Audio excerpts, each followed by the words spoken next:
It's my pleasure to be here this evening to ask you to join together with me to welcome Les Brown for his third in a series of 4 classes. Les is one of the most inspiring motivational teachers in America today. When I heard him 3 years ago, it actually brought tears to my eyes, and I rushed one of my sons over afterwards to introduce him to Les. And my feeling was, every young person in America needs to hear this man. Because if you could start them out young, learning the kinds of ideas that he can put across so beautifully and so enthusiastically and so from the heart, it would change America.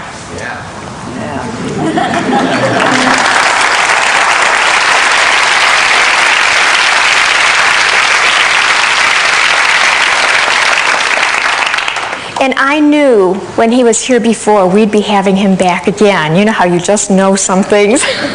And so I'm just thrilled tonight to introduce to you Les Brown.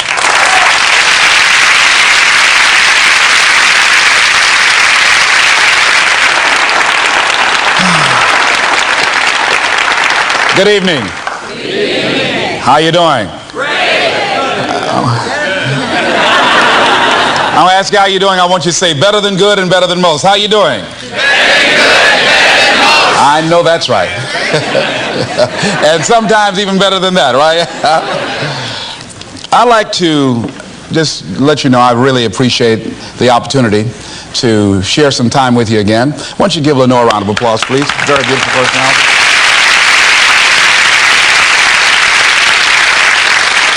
I'm very, very supportive of this ministry. I think that Jack Boland is ahead of his time, and the people here who show a level of concern in terms of empowering people and helping them to develop the skills that are necessary to navigate through some of the treacherous waters of life is something that's very much needed. This evening we're going to be looking at how to get unstuck. I think some of you know what I mean. Sometimes we have to ask ourselves, what's using my life? Heard a guy give a lecture one time that says, we are today what we were when. And he was talking about the fact that we, to a great extent, behave, think, react because of some previous experience that we've had. One of the things that we know about life is that it is always changing. Sometimes you're up. Sometimes you're down. Sometimes things go real well, and sometimes they don't. Sometimes you're happy, and sometimes you're sad. Now that's that thing called life. And when we begin to understand and know that, accepting that reality that we will never ever have things just on an even keel all the time, that you're going to have some ups and you're going to have some downs, but during those down moments, that's where the growth takes place.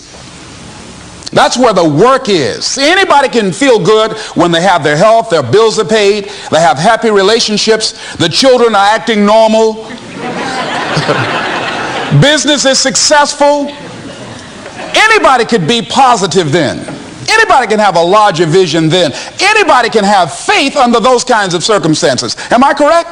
Yes. See, but the real challenge of growth, mentally, emotionally, and spiritually, comes when you get knocked down.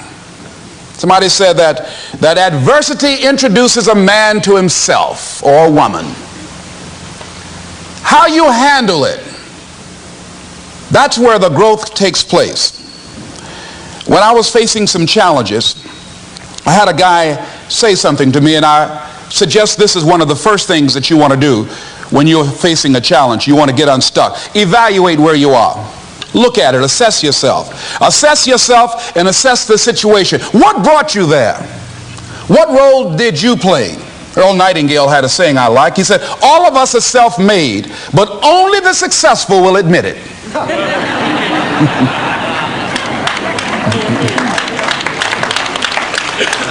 What has brought you to this point? What did you learn from it? Are you learning anything, or are you doing it over and over and over again? Somebody said that insanity is doing the same thing in the same way, expecting a different outcome. Are you going through it, or are you growing through it? Are you bigger and better because of it? Because it's not going to leave you until you grow through it. I was going through a major challenge in my life that was wearing me out, that was using me. And one of my students told me in a class that I was teaching, Lessons in Truth, she said, Les, until you handle it with grace, it will stay in your face. And it stayed there a long time. The challenges of life. How do we get stuck? A friend of mine went through a divorce. My best friend. He had a wife that did not love him as much as he loved her. It was his first real true love. He was a very religious man. Did not believe in divorce. He made a mistake. And he paid for his mistake with a lot of pain, a lot of tears. And there came to a point where he knew he should have gotten a divorce. But he was stuck. He was stuck in something called revenge. He said, she's made me so miserable, I'm going to pay her back. He was stuck. And he stayed in there longer than he should have because it began to attack him. It began to affect him psychologically.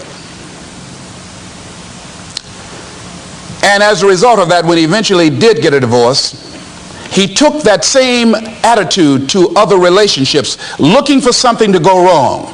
He was burned so badly, he did not want to risk pain again. He was going in relationships trying to avoid pain. When it became too close, he would do something to make sure the relationship did not work. He would always try and find something wrong with the person because there are no perfect people. So if you look for it, you can find it.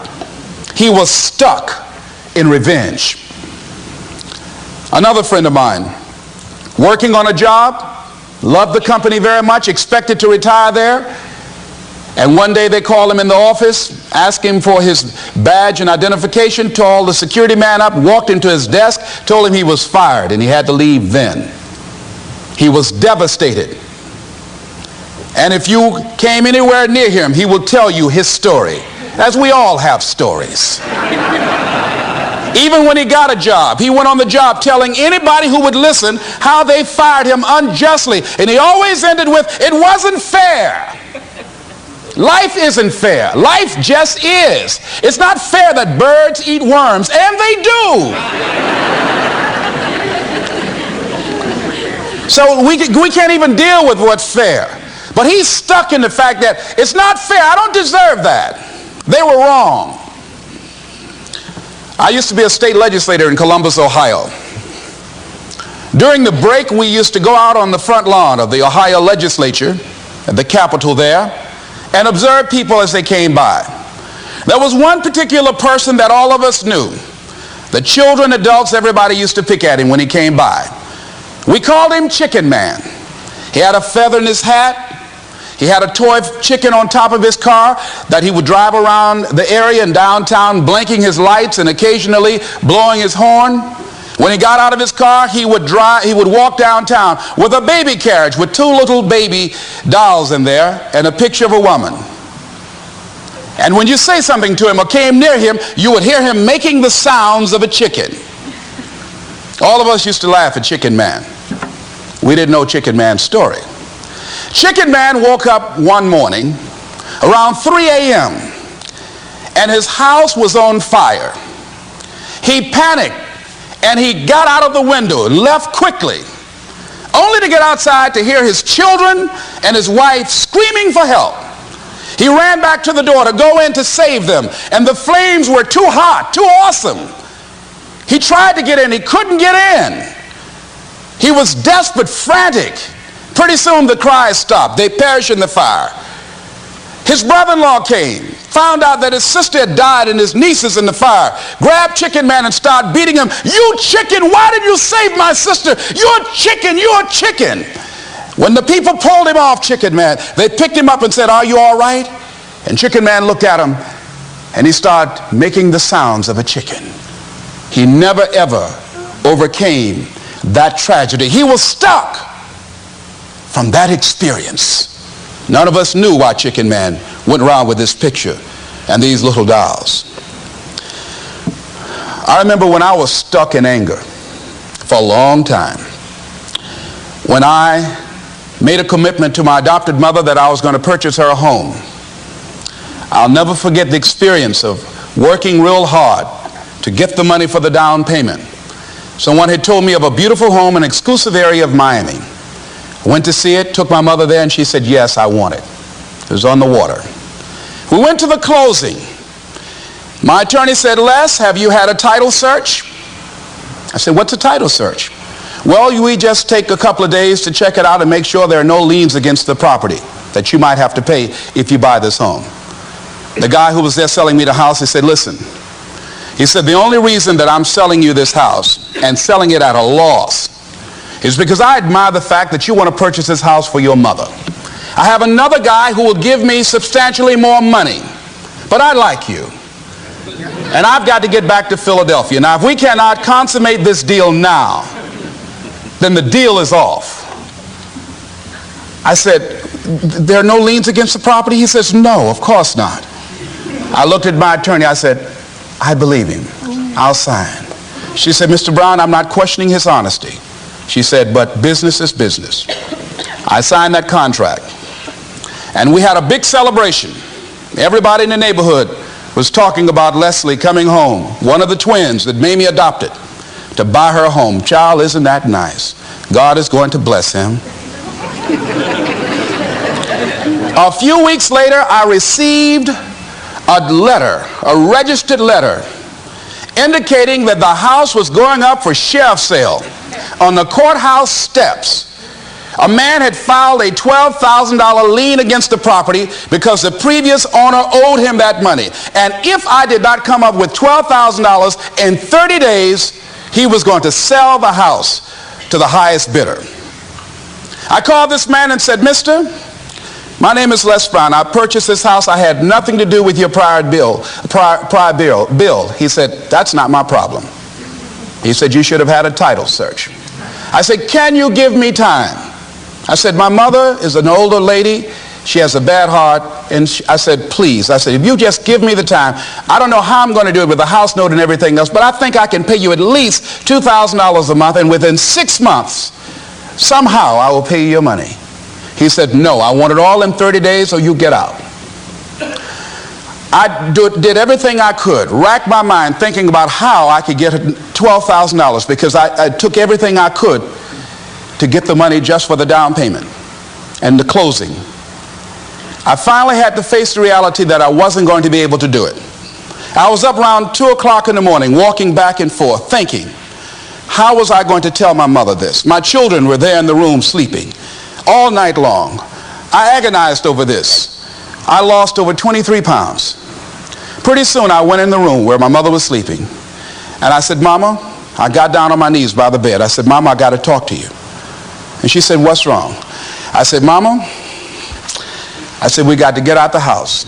I said, in my haste to buy the house, I made a mistake. She said, that's all right, baby. I didn't like this house anyhow.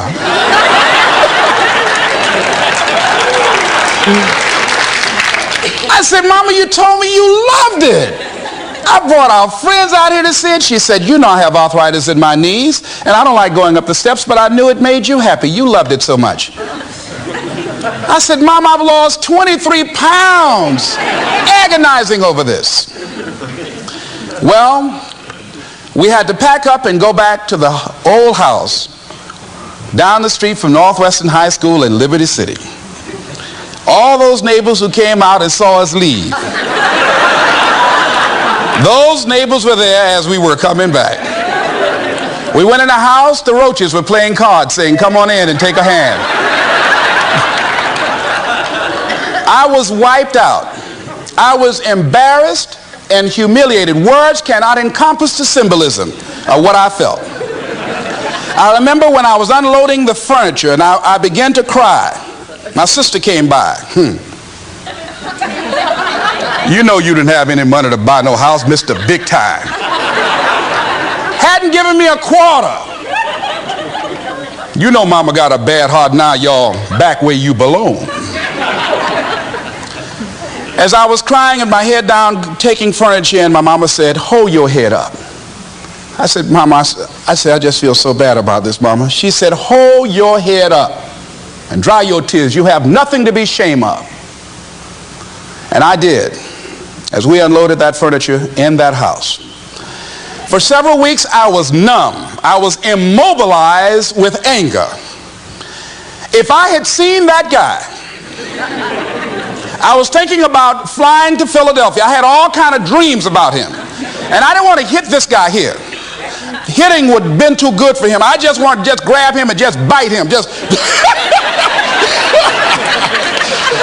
I just made him found him. They say, well, we found this guy just chewing on him. Beating would have been too good for him. I'd have just bit him every time he... I'd have been like a Doberman pincher. Yeah? God would have said, I thought I made everything, but I don't know where this came from. I was reading a book on forgiveness. And they had a line in there that says, forgive and grow.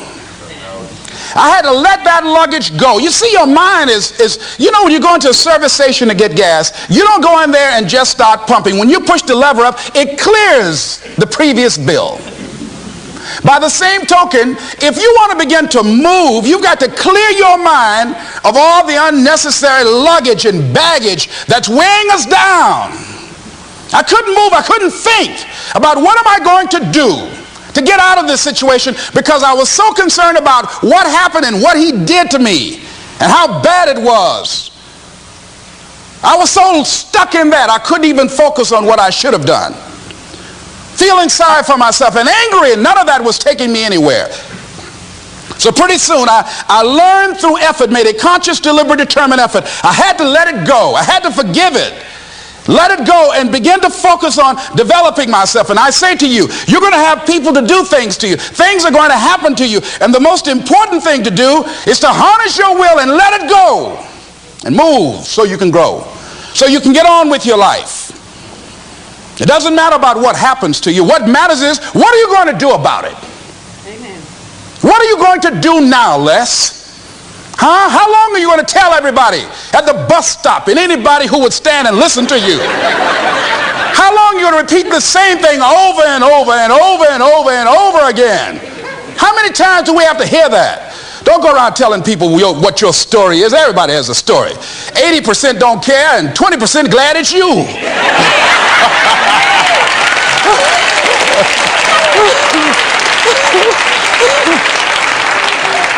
They say, I'm glad that didn't happen to me. Sometimes you think you got some problem. You hear somebody else's problem, and if their problem is real bad, it make you feel good. Am I right? All right. So I had to let that go. All of us got stories to tell. Chicken Man allowed his tragedy to destroy his life. All of us have experienced some tragedy, and if we haven't, we will. And you can either let it destroy your life, or you can build upon it. You can permit it to let it hold you down, or you can decide, I'm not going to let that happen to me. I'm bigger than this. Make a declaration to yourself. Declare all-out war that you're going to get out of this rut. I don't care how good you are. I don't care how talented you are. I don't care how much you work on yourself. There are some times when things aren't going to go right. They just are not going to go right. There are times when anything that can happen will happen. Murphy's Law will be knocking at your door. Why? I don't know why. That's called life. And you have to deal with it. Sometimes your life will be in a slump, just like sports. Some of the best shooters can't hit baskets different times in games. They get in a slump. Do they sit on the sideline and say, I just didn't hit a basket today? No. They continue to execute. I suggest to you that if you are facing a challenge, don't stop. Stay busy. Work your plan. Continue to do those things that you know that work for you after you have evaluated yourself in the situation. Continue to move. Stay busy, stay busy, stay busy. Repeat after me. Help somebody. And help yourself. Because what you give is what you get. Find somebody that you can help so you can forget about you for a moment. See, sometimes the best thing to do is to be. Sometimes you have to just back up and go within yourself. A bow and arrow, you can't take a bow and just push it out an arrow. You just can't push the arrow out. You have to pull it back and then release it. Sometimes you have to back up and go within and pray and meditate and recharge your batteries. Go away, clear your head, and then come back and look at it from a different vantage point. Don't operate while you're under the spell or the effect of what's going on. Next thing is that you've got to activate the thinker in you. Don't allow your emotions to control you. We are emotional, but you want to begin to discipline your emotion. If you don't discipline and contain your emotions, they will use you. Your mind goes on automatic, just like a guard. You know, I loved reading the book called As a Man Thinketh by James Allen. He uses the analogy of the mind being like a garden. You know, weeds don't have to have any encouragement to grow. You don't have to water them. They don't have to get sunshine. They don't have to have fertile ground. They will grow through the cracks of a sidewalk. Am I right? But if you want to grow orchids or roses or any kind of exotic flowers, there are special processes and procedures you must go through. Well, by the same token, you don't have to force yourself or motivate yourself to think negatively, to be depressed, to hate somebody, to want revenge, to want to get back at somebody, to beat yourself up over the head, to feel loaded with guilt. You don't have to make any effort to do that. Your mind is on automatic. It will do that by itself.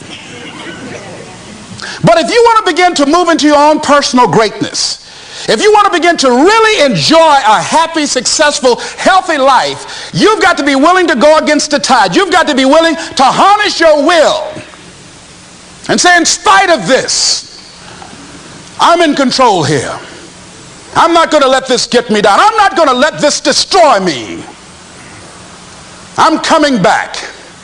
And I'll be stronger and better because of it. You have got to make a declaration that this is what you stand for.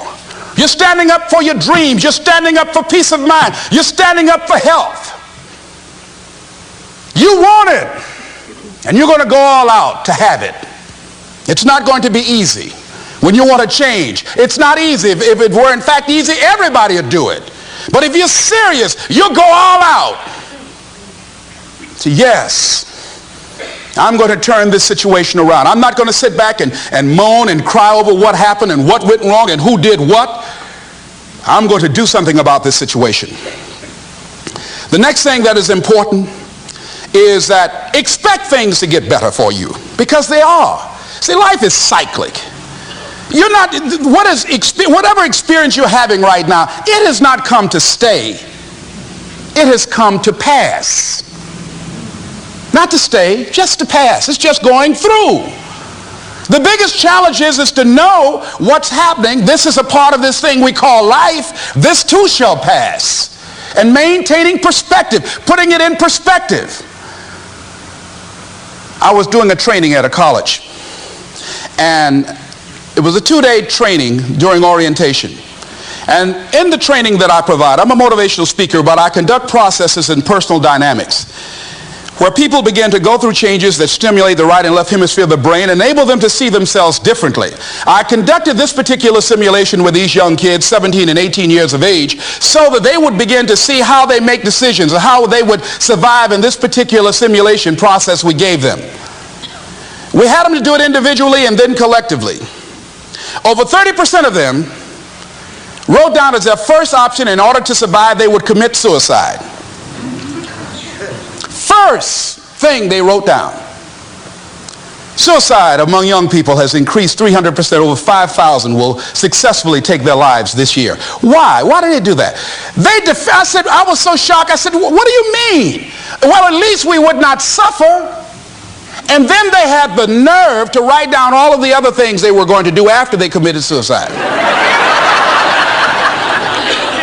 I said, listen, Kadumbo. No, when you come up with a permanent solution for a temporary problem, that's it. Game's over. That's it. You're not going to do anything. Anybody wrote suicide at the top, you can put your pencil down. See, a lot of us, because of our limited vision of ourselves, a lot of us who begin to focus on problems and enable them to overwhelm us, we begin to think that we have no options. We begin to believe that there's no way out. Repeat after me, there's always a way. Where there's a will, there's a way.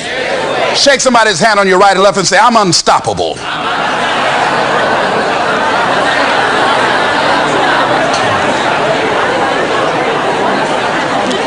You've got to make those kind of declarations to yourself. I'm unstoppable. This will not get me down. And if I get knocked down, I'm going to be like Leo Pascal. You said you're going to have some low moments in life, but when you do, you will have high lows when you work on yourself. What are some of those things that you can do during this period of time? Go for walks. Do some things for you. Just go for a stroll so you can engage in some reflective thinking on life, on yourself, looking and enjoying the universe, smelling the roses along the way. Listen to upbeat music, music that inspires you. I have oldie but goodies. I have strategies that I engage in to recharge my batteries. I'm preparing for that because I know things are going to happen that I cannot anticipate. A very good friend of mine died the other day. I had a program for myself. I have books that I read that inspire me, tapes that I listen to that fire me up. Because you're going to have sometimes low moments when you won't want to get out of bed. You just want to stay there. At times you won't want to come out the house. At times you'll be feeling bad and don't know why. What's wrong? I don't know. Just leave me alone. Why did that happen? I don't know. It's called life.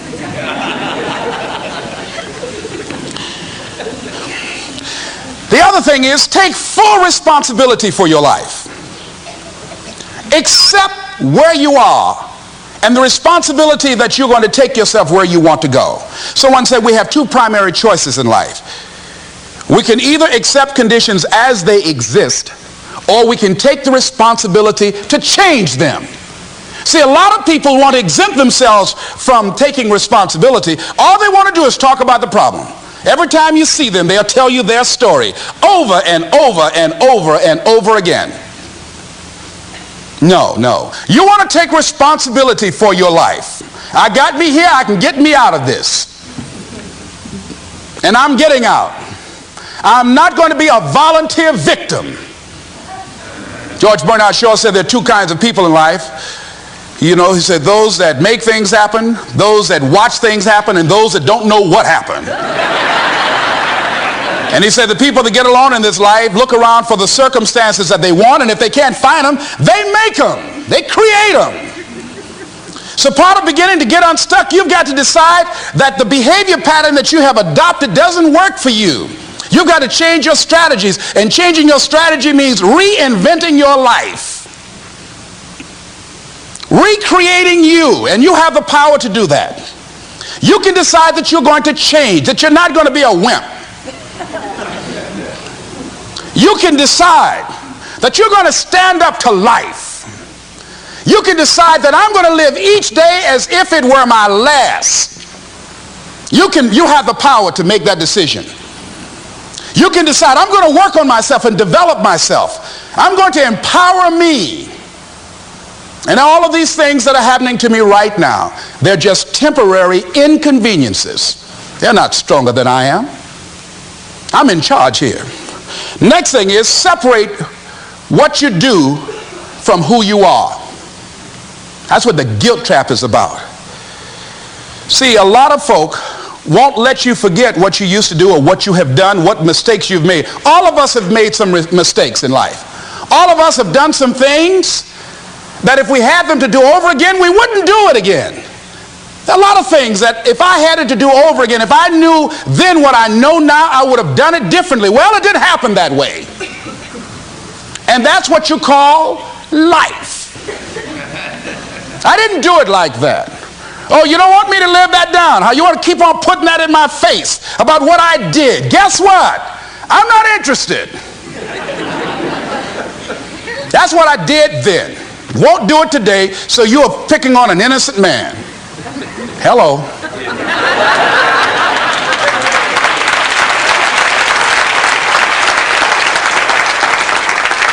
So as you're in the process of reinventing your life, write a description of the kind of person that you want to be. What are the things that you must overcome? What qualities about your personality you know that you're going to have to change because those particular characteristics are liabilities to you? What are your assets? What are your strong points? Look at and evaluating yourself to make that determination. Other thing is that in order to get out of a rut, we need some coaching. Find some trusted critics. People that you know care about you and love you. So there's some things that keeps us from growing and getting out of ruts. Number one, we identify with feedback. We take it personal when someone wants to give us some feedback on where we are falling short and tell us about our blind spots. We want to have everything being positive about us. We're not perfect. It hurts. I have a friend who's a trusted critic. I don't like him, but I love him. He doesn't tell me the things I want to hear. He tells me what I need to hear so I can grow. It hurts. It hurts when he put me on the hot seat. I can't stand it. But that's the only way that I can grow. And I'm glad that he loves me enough to risk our friendship to tell me what I need to hear, not what I want to hear. Get a support group, somebody that you can talk to. People who perhaps might have a similar problem. Support groups are very powerful, that you can share some of the challenges that you're going through. And it might be a situation where one person can give you an idea of how they handle that situation and create an opening for you. Begin to stimulate some possibilities in your mind on how you can resolve the problem. We can't grow by ourselves. As I mentioned before, we grow from people and projects. The other thing is about life, when things happen to you, when you permit things to use you, you can't change the past, but you can interpret. You can reinterpret how you see it. For years, I was going around with a heavy load on my shoulders, feeling bad because I was adopted, doing interviews for adoption agencies and foster homes. And I was on television once, and I told these people in this particular interview that I was giving away my twin brother and I when we were 6 weeks of age. A friend of mine, fortunately, was listening to the program. And she said, Les, I'd like to have lunch with you. And so I went over to see her. She said, when a woman carries a baby for 9 months, feeling that life movement in her, it's automatic and natural for her to learn to love that baby, to expect it to come here when she bears the pain to bring it into the world. Your mother, Mamie Brown, when she came in to adopt you guys, she didn't go through that process. She looked at whoever your biological mother was and said, I'll take him. You weren't given away less. You were chosen with love.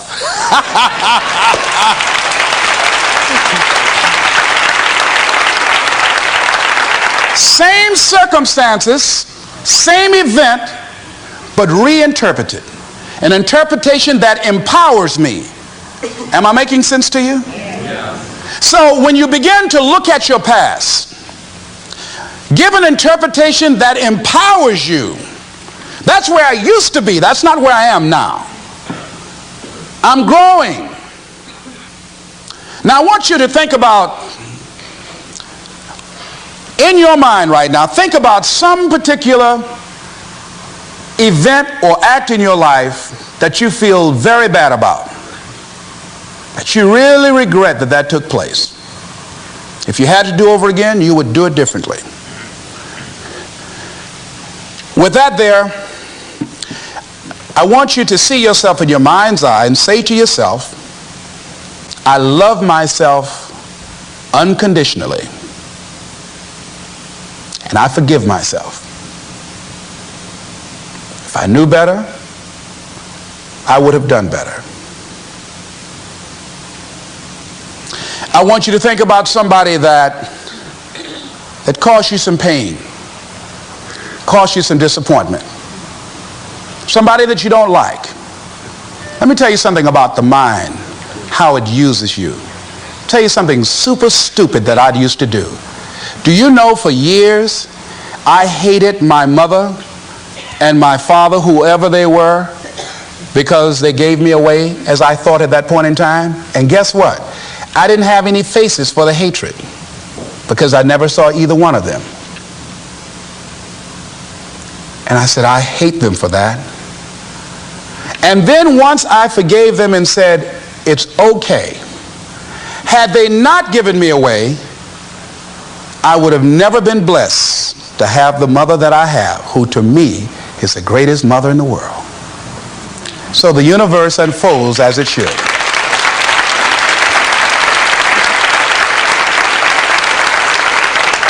But when I went through this process, saying forgive them, I remember in my mind as I was trying to picture these people, I had two individuals in my mind standing there with no faces because I didn't know how they look. But I released that. I let that luggage go. Think about somebody that you've hurt, somebody that you've disappointed, either deliberately or inadvertently, or someone that has hurt you deliberately or inadvertently. Think about them. Somebody that you really, when you think about them, the room turns red. Look at them in your mind's eye and say, I forgive you. I forgive you unconditionally. Whew, boy, that's a heavy load to let off. When I thought about that guy, I said, wait a minute, I can't, no, you don't know what this guy did. This was my mama. You don't know what we went through. My student said, Les, forgive, let it go. If you want to be forgiven, you better forgive somebody. None of us are perfect. All of us have made some mistakes. And it wasn't easy. It's not easy forgiving, am I right? It's hard. See, everybody won't forgive. They say, I forgive, but I don't forget now.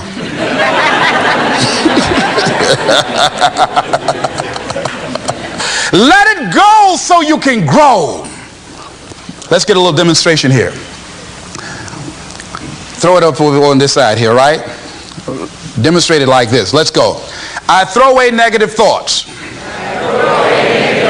Revenge. Guilt. Anything that's been holding me back. Now with that right hand, let's bring something in. I bring in love. Peace of mind. Good relationships. Whole lot of money.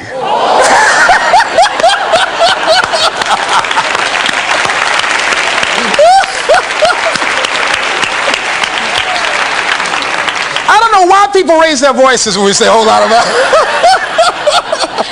I mean, they get serious too, you know what I mean? And usually people don't use one hand, they use two hands.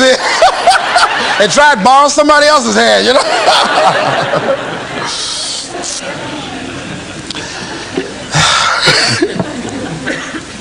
Reinterpreting our past.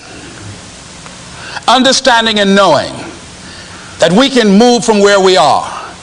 That we can begin to design the kind of life that empowers us, that gives us happiness, that enable us to be on top of who we are. Knowing that as we begin to explore new horizons and new vistas in life, that as we begin to focus on developing ourselves, as we begin to elevate ourselves and not to follow the crowd, activating the thinker in us and disciplining and putting on hold the emotional part of ourselves. It's not easy, but through practice and practice and practice, practice makes what? Absolutely not. Dismantle that belief system. Practice makes improvement. You can always better your best. You can always go beyond anything that you have ever done. You never hit a state of perfection. You're always bigger than what you do. And so all you're looking for are new breakthroughs through practice and practice and practice. You'll get better and better and better. And there's still some things that will happen to you that will catch you on the blind side that you did not anticipate. You'll get knocked down, but you won't be knocked out. You'll be able to get to your feet again, be on the ropes, but you'll have a fast recovery rate when you work on yourself. Read inspirational books, of course. Listen to tapes that begin to inspire you, and stay around people who will empower you. People that will help you feel good about who you are as you're in the process of transforming your life. Life is so beautiful. Today someone gave me something on life called What is Life? I'd like to share it with you. In summary, getting unstuck means that you are going to start living life on your terms rather than just gliding through every day on automatic. That you are aware, that you're stimulated and you're excited about your unfolding future. That you have a special power within. That you know that things are going to get better for you. You know that you can handle this, and sometimes you have to cry. Sometimes life will take you to your knees. But the pain opens spaces in the heart for joy. Somebody said about life, I love this, says life is like an onion. You have to peel it one layer at a time. And sometimes you cry.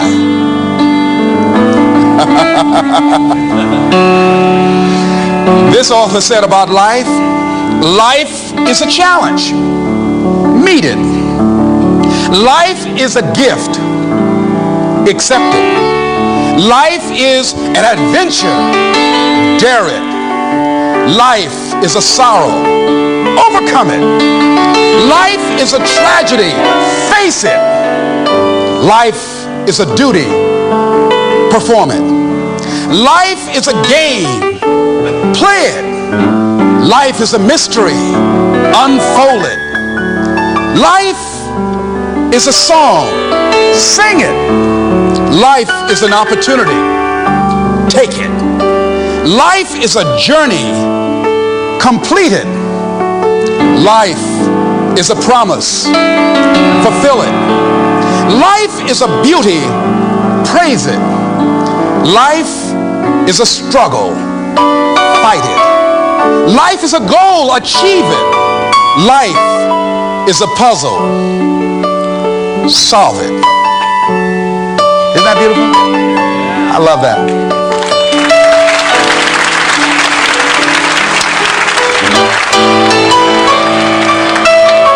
Remember something I heard in high school. It's called, I met a man today. At first I said he's Irish, for he has an Irish way. A sympathy and friendliness that warms you through and through. And then I thought, oh no, he's not. He really is a Jew. His eyes so dark and eloquent, like eyes of pearl, like those of Peter maybe, or perhaps Emmanuel. He stood there with a quiet grace, so slim he was and tall. I knew he was an Englishman and not a Jew at all. And yet his skin was very fair. A Viking he could be, such as those who cast their ships against the sea.